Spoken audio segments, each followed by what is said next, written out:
Thank you for coming. This is our final Bridging the Divide activity for the fall semester. As you can see, the issues could not be more timely, and we hope again today to have a productive conversation. I think more will drift in and drift out. That's been the nature of these issues. So Professor Vitale is going to be moderating, but again, you know, we're going to leave lots of space for questions and comments from the audience. Ken, can we ask you to go next? So just a reminder, this is Ken Williams, a former police officer and detective in the Brockton, Massachusetts Police Department. Thank you, Ken. Thank you.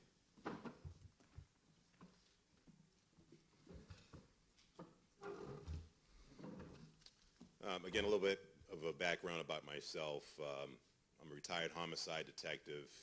I worked for the City of Brockton Police Department, and during my term as a law enforcement professional, I guess I bring an inside perspective as far as what I observed and what I witnessed.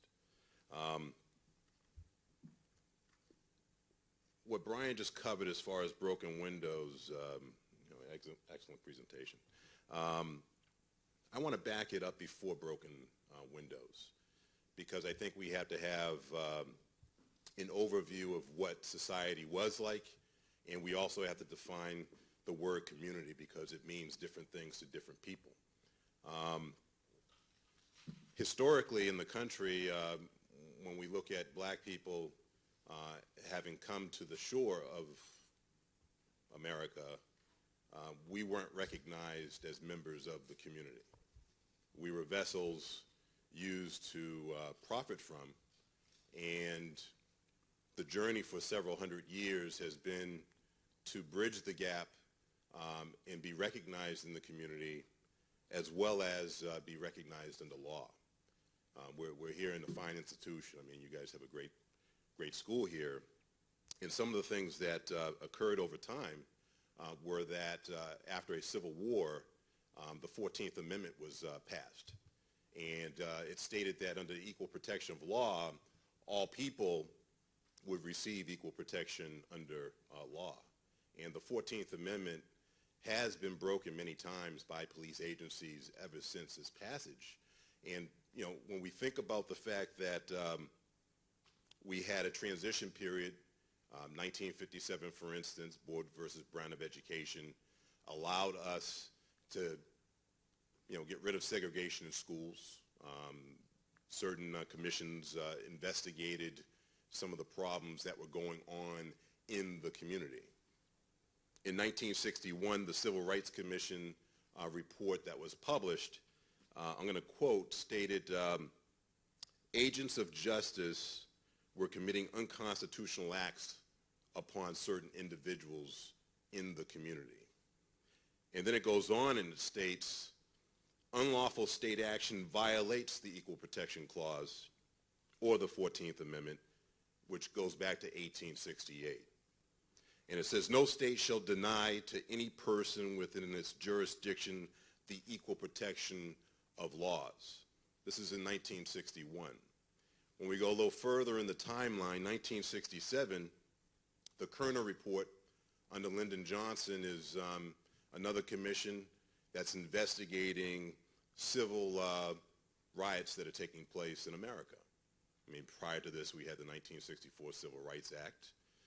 We had Jim Crow that was eliminated. We had all types of things that happened that we should be aware of and recognize leading up to broken windows. The Kerner Report concluded the nation as a community was heading towards two societies, one black and one white. This is 1967. And it said that we're heading towards separate and equal, quote. And it also stated that the USA was faced with a system of apartheid if it continued to go down the path that it was heading. My father, back in the 60s, fought apartheid. He was working for Polaroid Corporation and was a very good photographer for them. He would go out around the country and he would travel and do all types of things for Polaroid Corporation. One day he went into work and he noticed a mock-up of a passbook from South Africa. And he asked his employer, "What are you doing in South Africa?" And the long story and the short story was Polaroid took 10 years to finally admit that it was selling its technology abroad in South Africa, in that community, and oppressing South Africans. So my father and many citizens from many different communities boycotted Polaroid Corporation, and within 10 years it divested its operations in South Africa. So as a young child growing up, I saw things that maybe another person from another community did not have to go and deal with, did not have to recognize.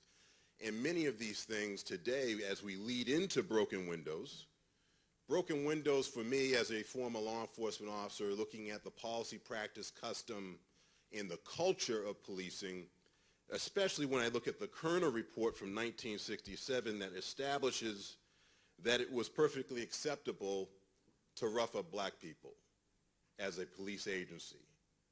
It was perfectly acceptable to have a culture, policy, custom, and practice that violated the rights of certain citizens because other members of the community thought that that was perfectly acceptable.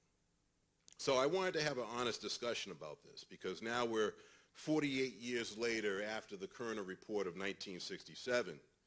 And in 1982 came broken windows after the Kerner Report. But before 1982, and I think it's very important to understand what happened in policing. In 1968, there were roughly 200,000 police officers in the nation. Today, we have almost 1 million. There are certain things that happened as policy in this nation, and we have to recognize the fact that the policies have never changed. In 1960s, there was a report called the Moynihan Report. The Moynihan Report spelled out the crises that was taking place in the black community, identified the fact that America had been cruel, had used unbelievable, barbaric means to suppress and oppress black people, and that we should stop as a nation doing those type of things. As soon as the Moynihan Report was released, several years later came the war on drugs, another policy. The war on drug policy, if we think about prior to the 1970 war on drug policy, we didn't have a $65 billion smuggling operation from south of the border. We didn't have a mass incarceration issue that we see today.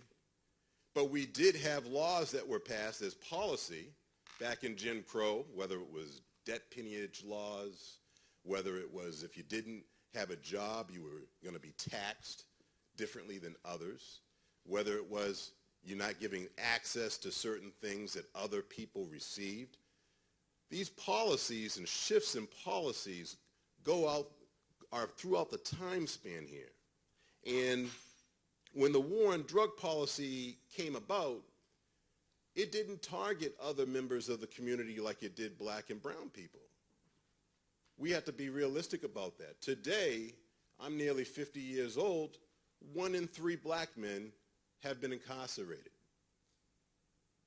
There are similarly situated white citizens, other people of ethnicity, that have not had to have that type of impact on them. 1 in 3 black men being locked up means that the poverty level that has been in place for such a long time as a policy is engineering more poverty. If we have children that are fatherless, if we have mothers raising children as single moms because someone is incarcerated, we're engineering poverty as a policy. If we evaluated our policy, for instance, on the war on drugs, we spent $1.5 trillion since 1970 trying to eradicate something that we can't eradicate. We've got clinical trials going on today that suggest that, for instance, if you're an opiate addict and you cannot kick your habit with methadone, that the best practice, according to clinical trials, is actually to treat you with heroin and methadone. But heroin is an illegal substance. It's a banned substance. So we're not even giving patients the best practice, the best medicine, because we've instituted policies that harm individuals. Moving forward, when we look at broken windows became an over-policing policy. As we ramped up the number of jobs that were available for people to go into the policing profession, we didn't look at and tackle broken windows universally across the board in every community. We went to the black community. We went to the brown community. And we began locking those people up instead of giving them help for their mental disorder. Now, enforcement is fine. This idea of having fear and everything is real, because if someone's committing a crime in your backyard, you're going to want it resolved. But at the same time, we're now recognizing as a nation, for instance, all of the people who committed a possession charge. And, you may have possessed crack cocaine because you were a crack addict, but you got a 20-year sentence. Someone who possessed powder, cocaine, paid a little bit more money for it, got a reduced sentence. So we have disparity even in our sentencing in the community when it regards poverty, color, and access to legal help. When I look at broken windows and I think about the over-policing that takes place, New York City is a perfect example. The policy we have to accept wasn't so much the broken window as much as it was stop on sight every black and brown person you saw. That's over-policing. Now, when we look at the law says under 1968, the findings under Terry versus Ohio, to go and look at stopping someone, the police have to have what's called a crime that may be in progress. They have to reasonably conclude, based on what they're observing, to want to stop a crime, or if there was a crime that was committed, apprehend the people who committed the crime. If you're stopping and frisking millions of people who have not committed a crime, you're harassing them. You're violating their rights. In some instances, the 1961 Commission report, which had several officers testify, said that the normal practice was that if we went to work, these officers said during the commission, and we stopped 50 black people, and we discovered one person with items on them that committed a crime, then that was, as a policy, practice, custom, and culture, perfectly reasonable and acceptable. It is not acceptable, because the 49 other people had their rights violated. So we're going to have a very good heart-to-heart discussion about all these theories. But the one thing that always is missing, and the reason why I'm referring to actual commission reports, is because you need data in order to evaluate what the processes are and their impact. Broken windows theory, now that we're some years into it, yes, the original people who looked at this thing in 1982, they're looking at what the police have done with it, to exploit it, to take it and use it for something unintended purposes, which was obviously they're looking at the fact that when you have settlements in the order of millions of dollars for civil rights violations that are occurring across the nation, when you have excessive force, police brutality, when you have modern-day lynchings is what it's called, but people being shot and killed, this is crazy. And until we have a serious conversation about this stuff, we can't correct it. My name is Ken Williams. My website is kwillservices.com. I also do wrongful death, expert witness testimony. But the most important part here that I want to bring to the table is my perspective from what I have witnessed. Thank you.